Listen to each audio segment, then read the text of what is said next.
are you doing? I hope you're having an amazing day. I am Dr. Tammy, and I know I have to say that and probably have to just pause a minute because it's been a minute since you've seen me live or recorded. It's been a minute. So I want to say hello and welcome to another episode of The Block. And on The Block, we have conversations with experts and people who are doing amazing things in the blockchain space. And today is no other, it's not any different, right? And no other than a good friend that I've recently met. And we've gotten, we've had some great conversations already, but I'm looking forward to hearing more about what he's doing, what his project is doing in this space.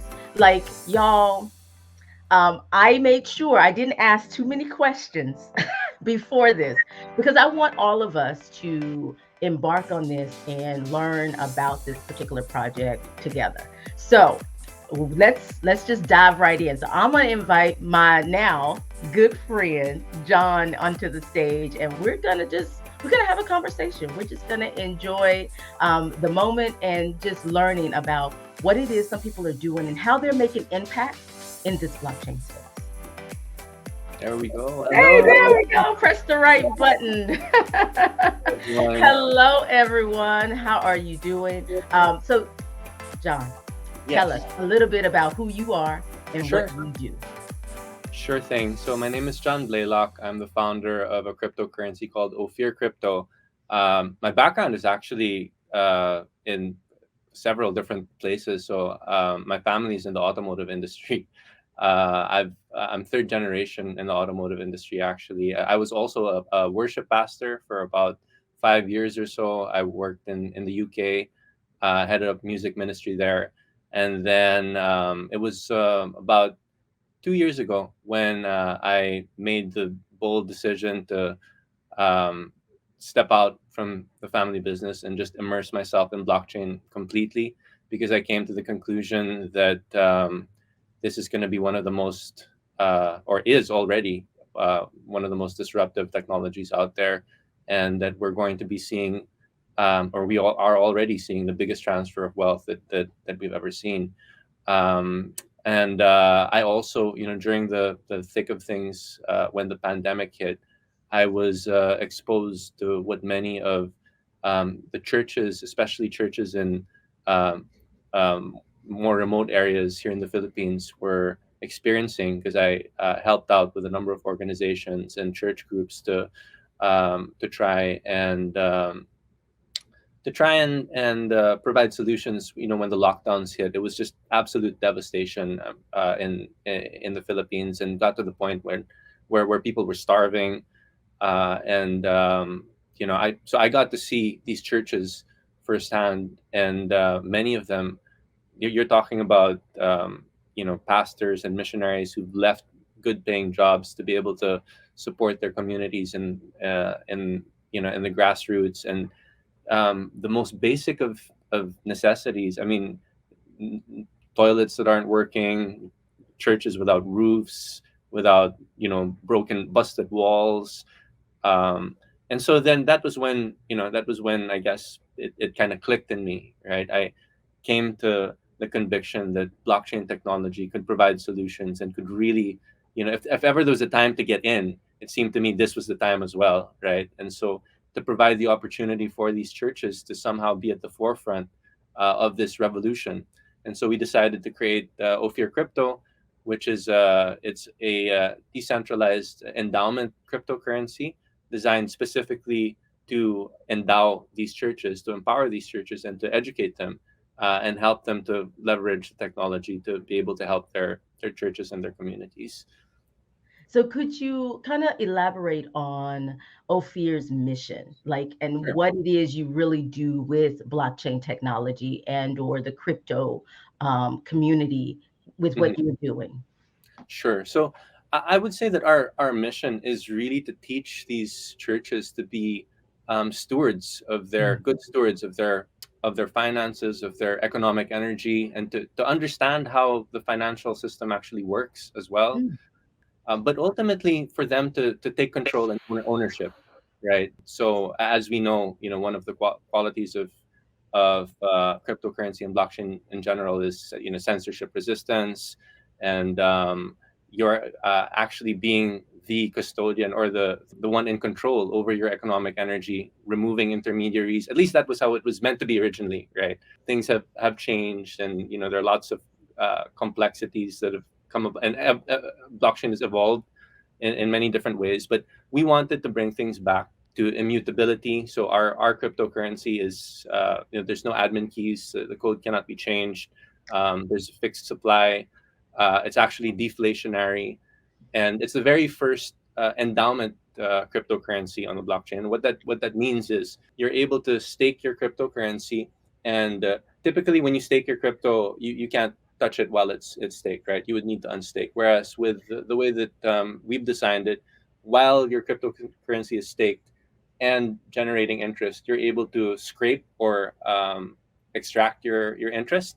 And it's also non-custodial staking, so you retain control the entire time. There's no counterparty risk. You don't hand over your cryptocurrency to a third party, and basically have to be dependent on them to return it or to give you your interest. It's just you and the blockchain, and when you make use of that endowment staking and endowment feature. So could you elaborate on and tell us a little bit, how does OPHIR plan to leverage decentralization, right? Decentralized technology to empower or resource the churches and advocates for the poor and vulnerable?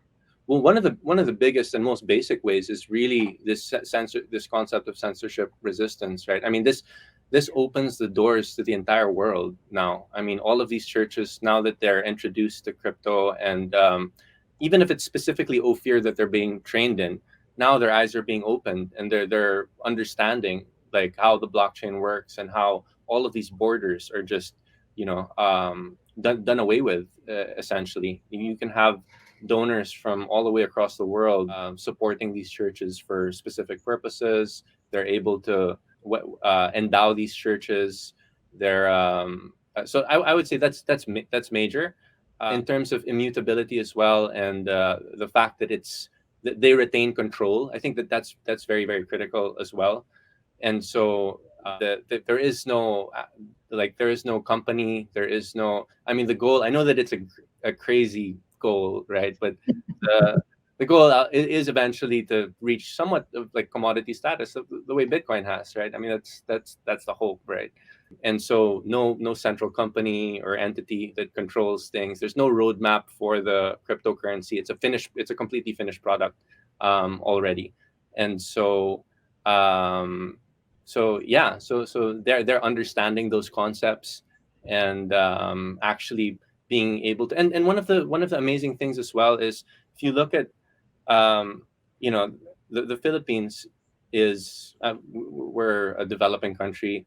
You compare like how far a dollar will go compared to how far a peso will go, right? And so these people who are donating, I mean, the people who've donated during our initial donation phase and who are purchasing OPHIR for these churches, they don't realize how far their money is actually going, because they're purchasing in dollars or euro or whatever, and they don't realize that actually the interest that these churches scrape, I mean, although to the West it might seem very insignificant, there's really a lot that can be done, and it really puts food on the table for people here in the Southeast. So yeah.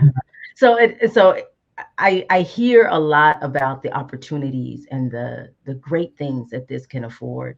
But I also know that when you're embarking on something like this, when you are trying to make an impact, when you are wanting to make a difference, when you're wanting to help those who are marginalized, right, and those who are pushed at the margins, and you want to bring them into the center, or as we say in our church, into the fold, right? So to do that, I also know that comes with challenges. oh yeah. So could Yeah. you share a little bit about some of the challenges you face while on this journey, and some of the things that maybe they not necessarily present themselves as challenges now, but you can see that those are some of the things that you all have planned, OPHIR has planned to address at some point? Yeah, no, there are very real challenges. I would say some of the bigger ones initially were the fact that there are just so many, I mean, scams are just rampant. And Mhm. so, and churches in particular have been targeted. So it was quite difficult gaining trust initially. In fact, I guess it was no, I don't guess. I believe it was down to, God's providence that trust was established between myself and a number of very influential people in evangelical circles, bishops and whatnot during the pandemic, even before the cryptocurrency project came about, because we realized very, very quickly that even with the trust that was established and even with their influence, it was very difficult to get the buy-in of churches, and a lot of them were like, I mean, because it sounds too good to be true, right, in many respects, and many of them have been through scam after scam after scam, unfortunately, and many of them are just burnt out. And so that's one very real challenge, which is also one of the reasons why it's so wonderful being able to work with a group like yours, because it adds, legitimacy and credibility that we need to have an accrediting body that's actually, working with us in some capacity. And then education is a very, very Mhm. big challenge as well. It's, I guess, yeah, I mean, crypto in general, right? But more so even because we're working with people really in more remote areas. And the good thing about the Philippines is everybody has a mobile phone, right? And there are advantages and opportunities as well, because as far as crypto is concerned, the Philippines is one of the places that, where adoption is pretty good and people do catch on fairly quickly. I mean, we were number one in like Axie Infinity. Like we were like at the top. I think we at one point we had more MetaMask wallets than anyone else, or at least, or well, probably not anyone else. Maybe it was second or third, or So that's the other side of the coin. But the education side is, it's definitely, a lot of these pastors and missionaries and folks are, they're seniors. They're not really that technologically savvy, and so that's definitely one of the challenges as well that we've had to find solutions for. Right. So now this is this is just a follow-up question, because I'm just curious as to what are some of the things you do, because I know dealing with us Gen Xers, like some of us are really tech savvy, but some of us we're kind of that range, right? That when they meet the baby boomers, and they, some of the older, like you said, the elders in the churches and in the community, like what are some things that you are doing around education? And education is my love on multiple areas, not just in the blockchain crypto space, but also because I am an educator, like by profession, like that's what I do. So I'm just curious as to some of the, and I'm always trying to steal ideas. So I'm taking notes when you answer this question. But but I'm curious as to what are some of the things that you've tried or done that have been successful with really getting people. Like, I understand that it takes touches. Like, I know with blockchain crypto, it takes a lot of interactions and engagement and experience with it, and you have to hear it multiple times. But are there some things that y'all are doing that you found this may actually work? Like they're getting it. Like at least they're eager, they're ready to learn, and they're willing to come back. I would say, because one of the challenges initially, we thought that we could do a lot of this by video. So creating a Mhm. video platform with all the content there, all the instructional stuff that these beneficiaries would have to go through before being endowed with OPHIR Crypto. Well, we I was gonna say quickly figured out, but maybe not so quickly, figured out that it would take a lot more than that. And so, what we've had to do is being there in person really makes a world of difference. Like when they actually have somebody there to take them through things, and having those we've set up like tandem, like almost like partnerships as well. So for each church, what we've done is we've had them look for representatives within the church who are more technologically savvy, and who, ideally do have some background in crypto. And surprisingly, usually we come across a couple Nice. of folks like that in these various churches. And so for them to come alongside the pastors, or to be Mhm. able to be there to answer questions and to coordinate, and to like that's sort of like a buddy kind of system. Yeah, I love That's that. definitely helped. Yeah. I love that. And that's true to this space, right? This idea of community. and Yeah. fostering that. So I really like that that is built in to the educational model. And of course, from your response, not only did I get that, I got three other things that I want to address. So I want to talk about this idea. You talked about adoption. I want to talk about security. And you mentioned ICORBP and what we can do, the International Council of Registered Blockchain Professionals, and how that may be able to assist what you're doing. So I want to talk about both of those things because you brought those up in that answer. Actually, it was four, but so I'm going. It's So it amazing that may you got not. I was like taking. I'm like, oh. So I will say for those of you who are watching, like this may be kind of. It may seem kind of random, but that's where I got these questions from because I want to know these things. So it may seem kind of off. So I'm hoping it doesn't, seem like, oh, we're talking about this and then talking about that. So stay with me. So let's talk about security first, because you said that that was one of the challenges because that's what it is really prevalent in this space and how people are taking advantage of this technology and the currency. Mm-hmm. Mm-hmm. So, so tell me a little bit how OPHIR addresses the security and/or the regulatory compliance in Mm-hmm. this space with what you're doing. Okay, so well, on the security front, I mean, it helps that we're audited by Certic, and Okay. so that immediately gives us a bit more credibility. I would say as well that we're very we try our best to be um, to have an onboarding process wherein we um, we don't just let anybody in to be a beneficiary, right? So that's which is tough, right? Because obviously you want adoption to happen, you want to, but then you also have to be careful. Right. And there are people out there who are going to, who will inevitably take advantage. Thank God that hasn't quite happened, within our community, within our circles yet. But it's something that, that we do need to be prepared for. And so I would say, having those values as well, just repeating those values over and over again. Our core values are truth and integrity. Peak performance is another core value that we have.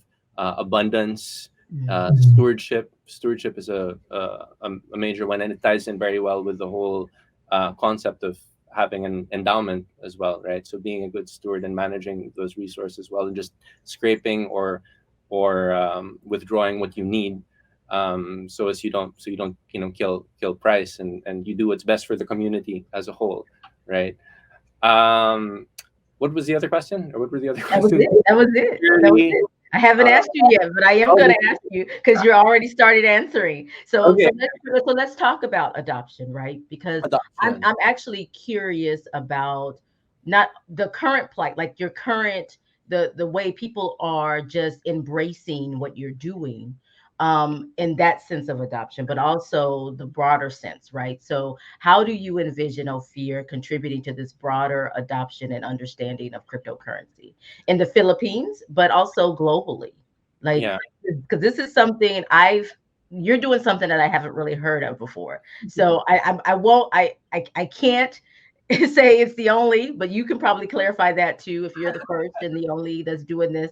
Um, but I know I haven't heard it, right? So how do you envision, you making sure that this is something one that people embrace and really leverage, but also how do you broaden, get that ripple effect, right? You throw Mm, that pebble in the water and it yeah. spreads and it moves beyond where you are and the community you work with and the Philippines, but also to some of us around the world who may benefit from this. Sure. I would say that the biggest one is really communicating the stories of the churches and the beneficiaries, and showing the world the benefits that they've gleaned from this.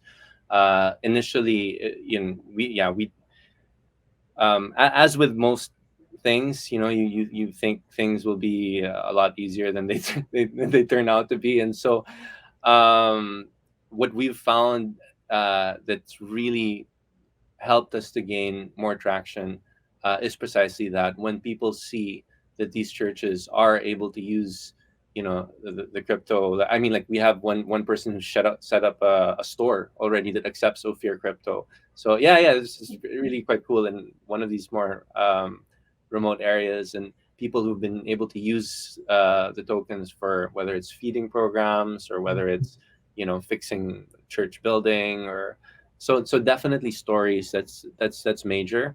The education side as well. Just although, like I said, that side of things where it's a bit of a balancing act because you want people to be as educated as possible, but then at the same time you have to be aware that for some of these folks they just really need the bare minimum to understand how this works and how it's practical for them. So instead of going the whole crypto 101, what is blockchain and what and all Down that, the rabbit hole. we tried we tried and but now it's becoming more of like a means of augmenting the education that they receive as opposed to they're having to go through all of that, because initially that's how it was. We Yeah. wanted everybody to really go through that, really appreciate the technology, to the point of even understanding the benefits of the blockchain that we built on, because we built on Pulsechain. I don't know if you've heard of Pulsechain before, but we were very deliberate about choosing Pulsechain because we believe that it's actually more decentralized than most layer ones out there. Transaction fees it's a hard fork of Ethereum, and Mhm. so transaction fees are much lower, transaction speeds are much quicker. But all in all, the values of the community are very in line with our own, and so their validators, from what I understand, are not going to kowtow to. Oh, wait, I need to be careful with what I say. My YouTube channel was shut down, so I have to be quite careful with. I understand. So, what was I saying? Adoption, education. That it's a balancing act. That Mhm. we've had to strip things down quite a bit so that it can really be practical for them. And what was I saying? Yeah, stories.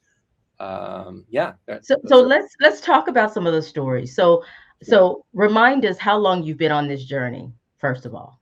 Um, the concept came up about April of last year. Oh, Then okay. yeah, we launched on the blockchain August. So Wow. Okay. So it's been about 6 months, and you started talking about some of the success stories. it, Of course, that can't be right. Hold on a second. okay, Wait, no. It was April of the year before that. before and then August. So it's been over a year and a half, at least since you've been on the Planning. blockchain. Um, Yeah. no, so April of 20. What is it now? 2024. 2022.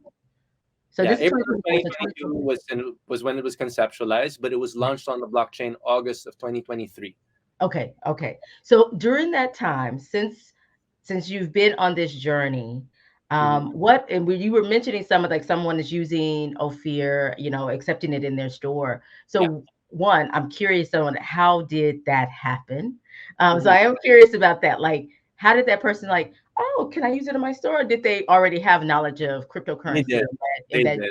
Oh, okay, Yeah. okay. Because I'm thinking Yeah, that's a big definitely. leap to say, hey, this is what we have, and wait, I want to Yeah. use it in my store. So Yeah. so that's This is good to know. So that's good that even those that are in this space and have knowledge of this space are now using that to embrace what you're doing. So could you share any other success stories mhm. of how Ophir cryptocurrency has already made a positive impact Um, in what you're doing, the churches or the communities? sure. So that particular story, it's actually a pastor who, and it's a bit of a. I wouldn't say that it's a sad.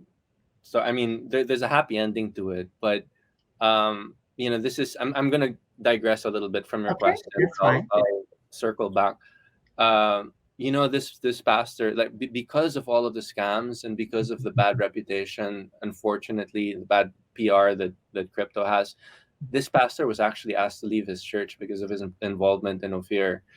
Like, yeah, I mean, he was so supportive of Ofir. He believed in it so much that it got to the point that he was told that he had to choose. And yeah, fortunately, I mean, he's quite savvy, and he's been involved in other projects in the past. So he's one of the guys who's just like really, I guess you could say, almost like one of our ambassadors, in the community, and been very proactive and been teaching other pastors as well.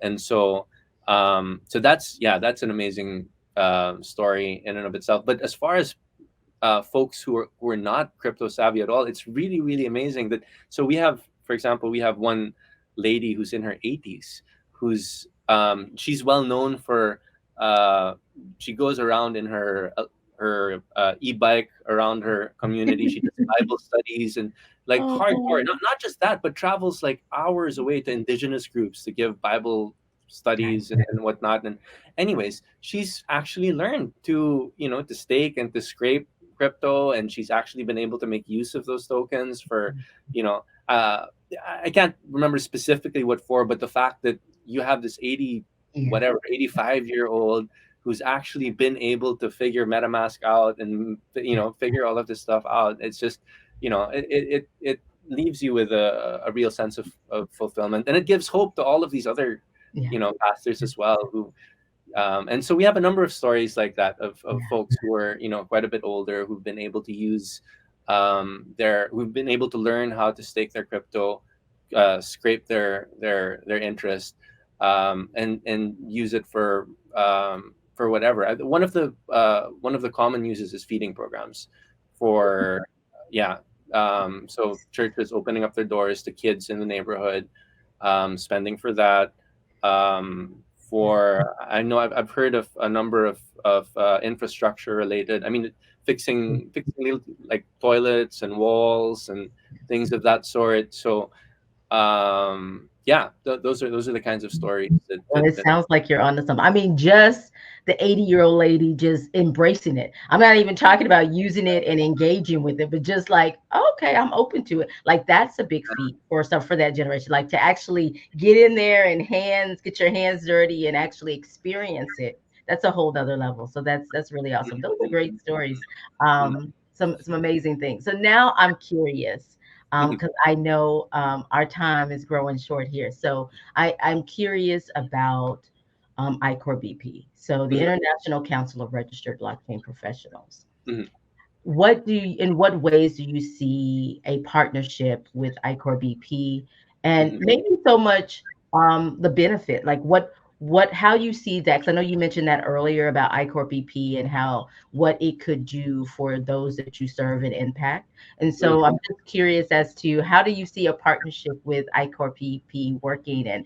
and the advantages of that. This blockchain continuing education program is brought to you by our major sponsors: HTML Coin, Utility Coin Beyond the Hype; OPHIR University, your online school in the fourth industrial revolution; Libra Codes, take control on your NFT creation; and Credence Hub, verified credentials, anytime, anywhere.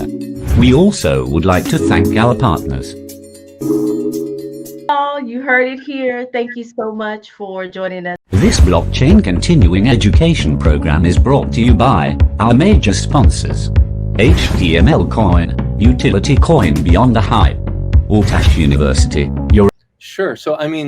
So first of all, you guys are pioneers at what you do, right? And I think that, I mean, for us to be able to be associated in any shape or form is a major, major win. If any of the people from the team can actually get accreditation, opening this up to, because there are maybe not a whole lot, but we do come across people from the churches who actually are interested in pursuing this as a career, and so those who already have a bit of a background perhaps, and so opening that avenue for them to potentially go through education and actually get accredited in some shape or form. I mean, that's a total game changer for them, and to be at the forefront of that as well. Because I mean, as far as I know, similar to what you were saying about us, I don't know of that many accrediting bodies out there either, right? So Yeah. um, uh, yeah, just actually having that as an option for some of our community members That's awesome. is a game changer. Absolutely. Yeah.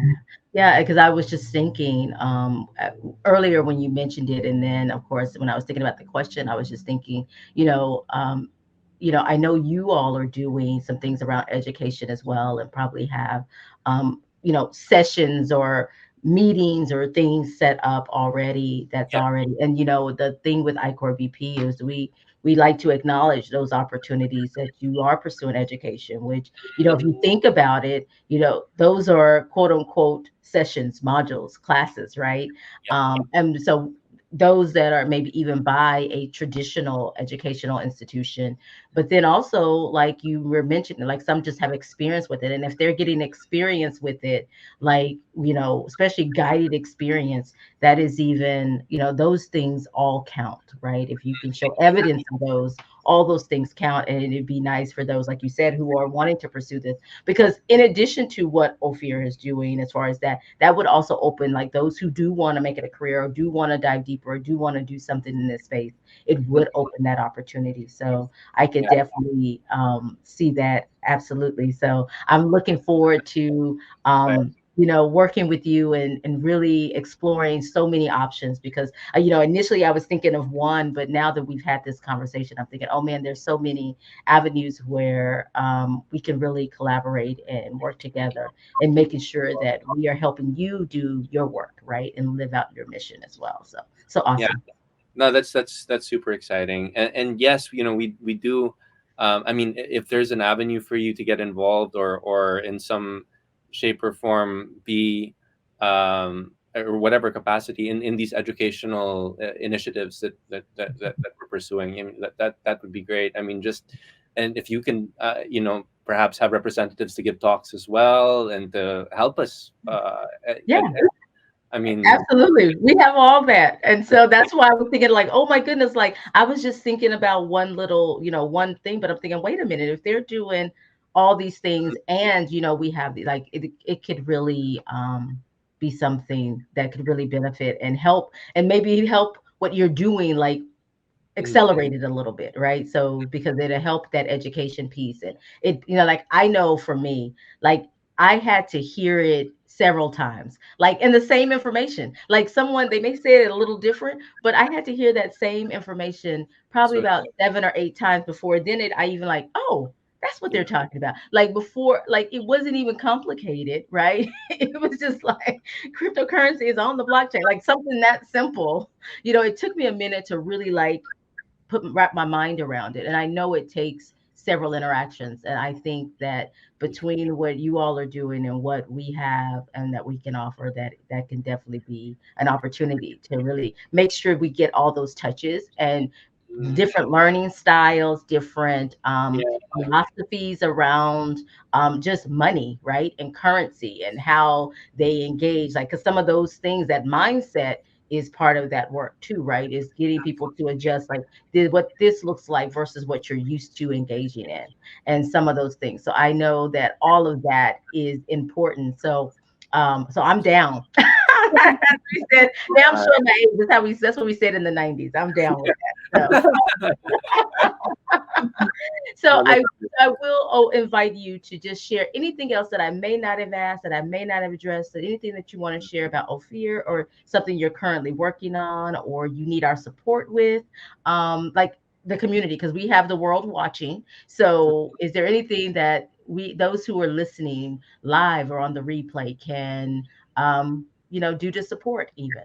sure. So a couple of things. I would say, uh, we need prayers.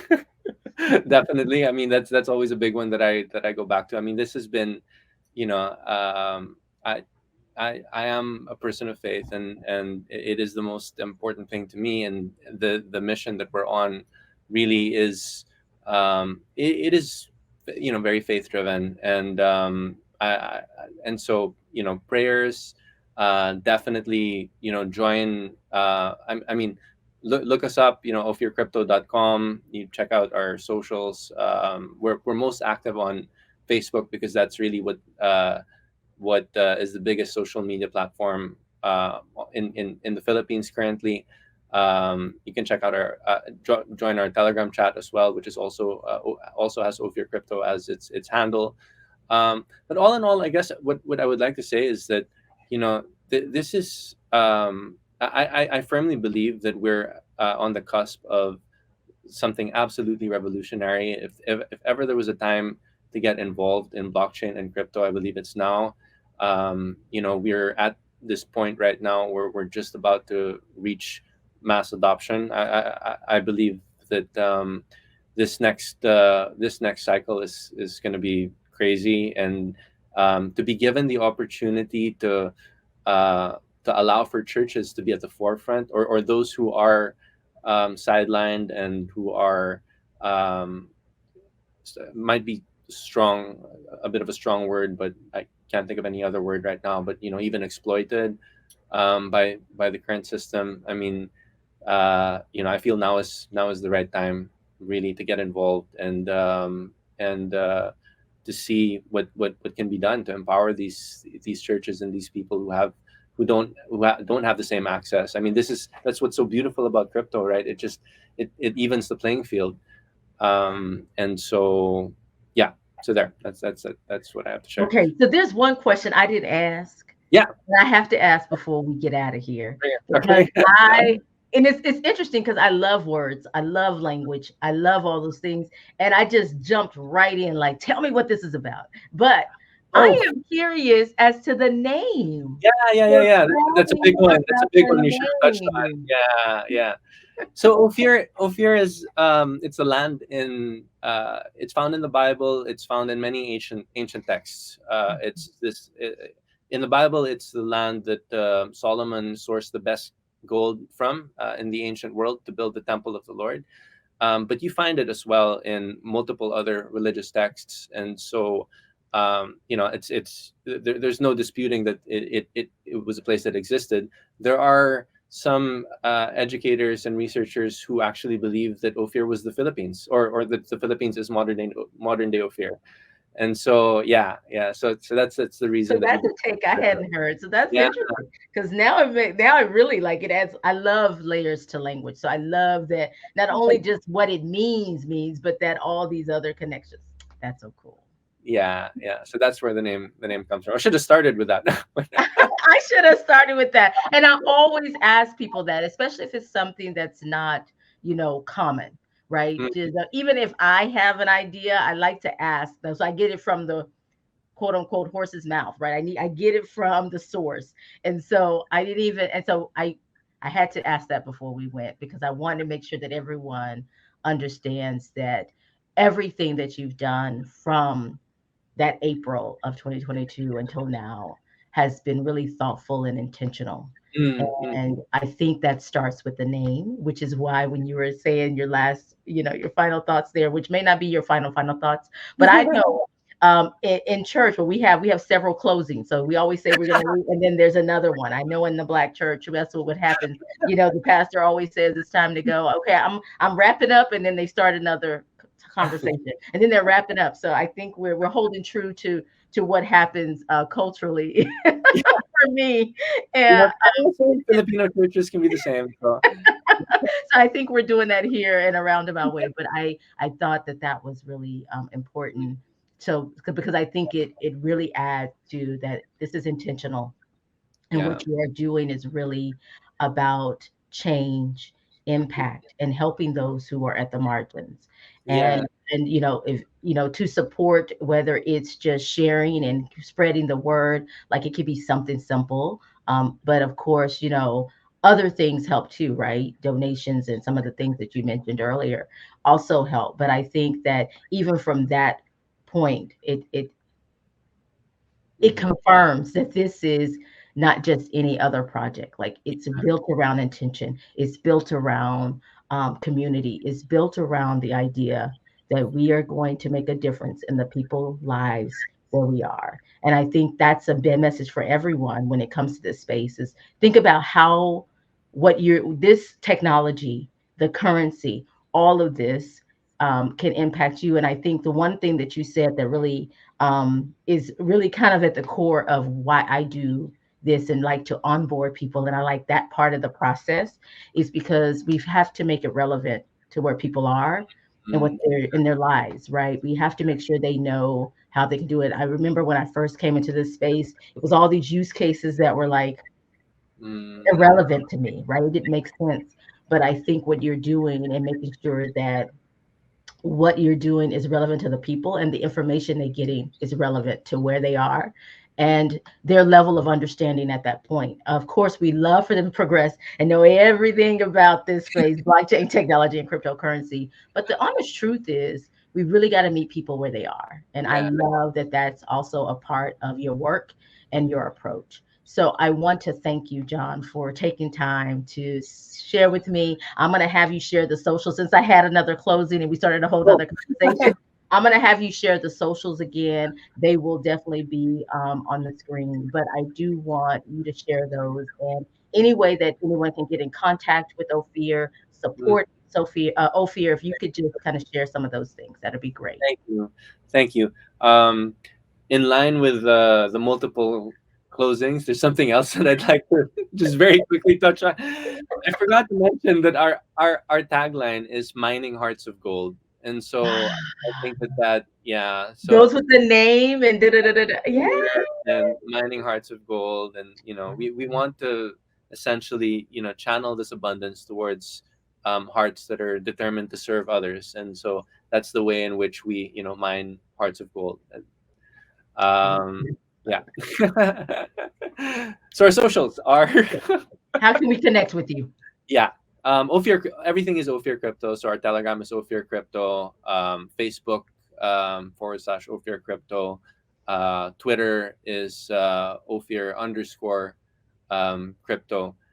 Those are the main ways to the main platforms that we're active on. We do have a TikTok, but it's actually my TikTok, my personal TikTok that we're more active in, which is it's Firestarter88. And then if anyone wants to reach out to me on LinkedIn as well for whatever reason, that's always a good place to connect. So you can just look me up. My name, Jon Blaylock. There aren't that many of us around, so always on LinkedIn as well.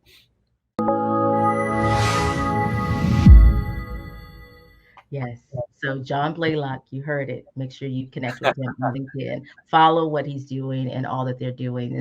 And I know I want to acknowledge that there is a team. There is a team that he works with. And so there are others, but definitely connect and follow. And thank you so much, Jon, for your time. Thank you. I know our time difference is huge. So thank you so much for hanging out with me this morning for me, but but whatever time it is, wherever you are in the world when you're watching this, it's a big time difference between the United States Central Time and the Philippines. So we are here together. So thank you so much.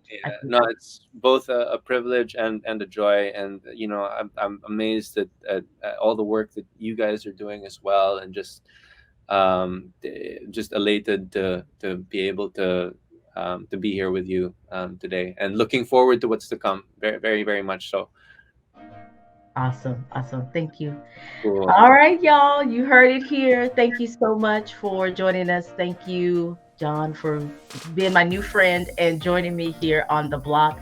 For those of you who are watching this, whatever platform you're watching this, know that we have other episodes. So you can definitely check out some of the other episodes, and all the information for Jon and OPHIR Cryptocurrency and for the project is going to be in the description above or below, depending on what platform you're on. We appreciate you supporting us. We appreciate you supporting those that we are connecting with around the world, and we invite you to connect with them as well. Y'all take care, and y'all have a great rest of your day, rest of your week, and we will see you soon for another episode of The Block. Bye, y'all. This blockchain continuing education program is brought to you by our major sponsors: HTML Coin, utility coin beyond the hype; OPHIR University, your online school in the fourth industrial revolution; Libra Codes, take control on your NFT creation; and Credence Hub, verified credentials, anytime, anywhere. We also would like to thank our partners,